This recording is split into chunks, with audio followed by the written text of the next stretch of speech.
Good morning. A great big howdy to everybody. I'm glad to be back and thank you for tuning in. I have a few memories and ideas and anecdotes to continue to finish up on regarding the recent state fair. Down in what they call Heritage Circle, which is the educational part of the fair, they have what they call a tobacco looping contest every year. And this tobacco is brought in from the research station in Oxford.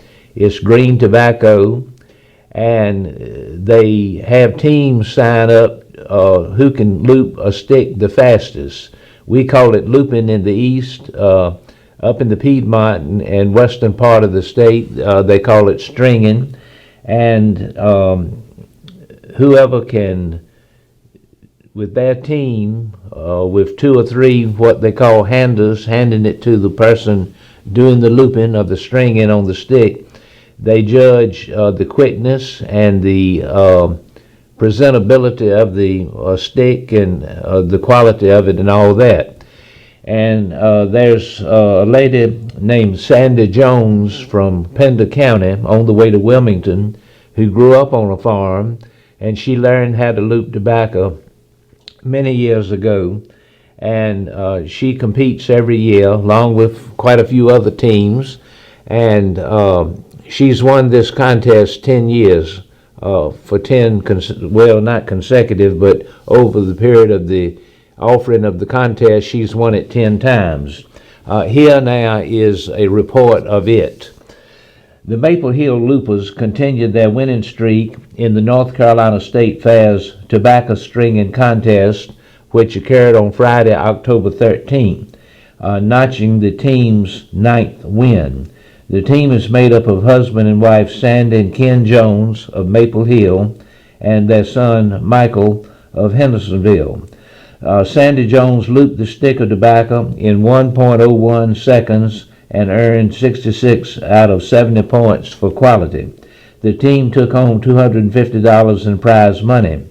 The Barber Stringers from Benson, made up of stringer Debbie Barber and handers Dean Barber and Jeanette Barber, all of Benson, won second place and $150. Debbie Barber posted a stringing time of 1.13 and a 67 for stick quality.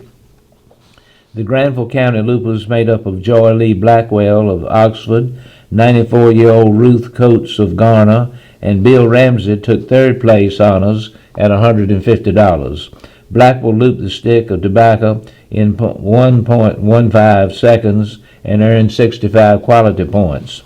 Judging was based on a combination of stringing time and stick quality, including bundle size, evenness of leaf heads, 36 to 38 bundles on a stick, tightness, evenness, neatness, and holding ability. All three teams were close in quality points, and the winner was determined by time, or who looped the stick the quickest.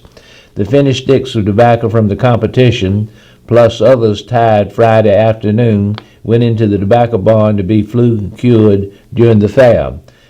Cured tobacco will be part of the mock auction, which happened a week later on the following Friday, which was Friday, October 20th, in the Tobacco Pavilion. This contest was sponsored by the John Deere Ice Cream Boys, located in Heritage Circle.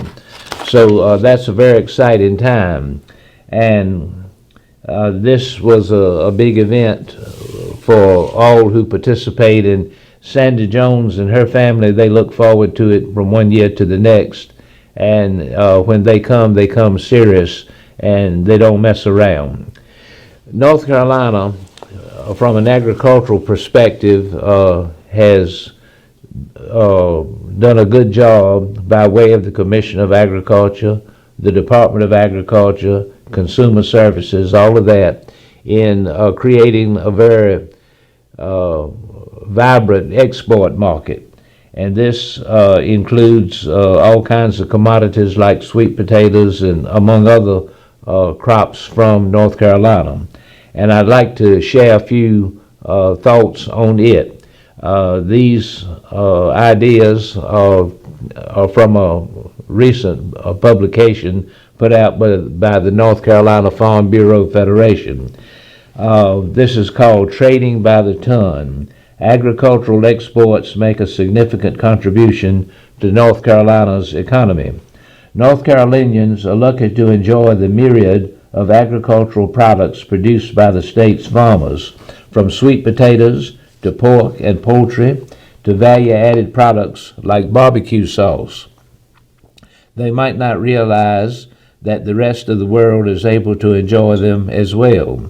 Agricultural exports contributed over $3.3 billion to our state's economy at the end of 2023, says Kathy Ma, Assistant Director for Internal Marketing at the North Carolina Department of Agriculture and Consumer Services. Some of the top commodities we export include meat and poultry, tobacco, lumber products, packaged foods, sweet potatoes, and soybeans. The International Marketing Section is responsible for providing international marketing programs, staffing expertise, regulation navigation, market research, training, financial assistance, and documentation to North Carolina growers so they can succeed in overseas markets. Our office has close relations with commodity associations and agribusinesses throughout the state, she says. We offer motivation and support for our partner companies in North Carolina so they can sell their products to 95% of the world's population, which is outside the United States. Farmers across the state see the direct benefit of international trade by being able to use the coast and accessible ports to ship agricultural goods abroad. Having a vital port here is a huge benefit to all of us, says James Lamb, a pork producer in Sampson County. Back in 2015, Lamb was part of a team tasked with looking at infrastructure issues and identifying needs at the state's ports.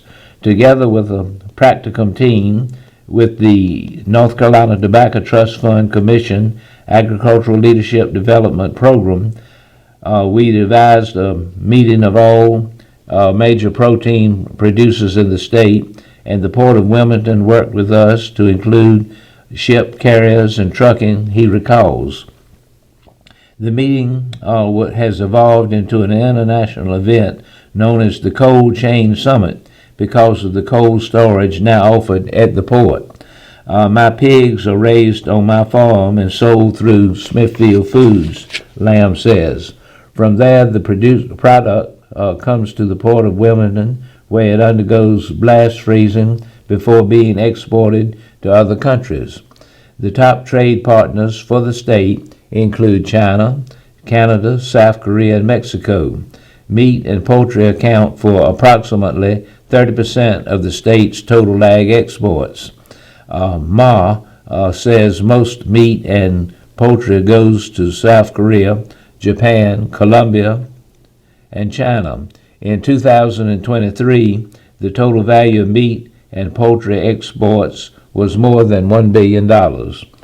Half of the battle for the North Carolina Department of Agriculture and Consumer Services International Marketing Section is connecting producers with international opportunities, and it all begins with gathering information.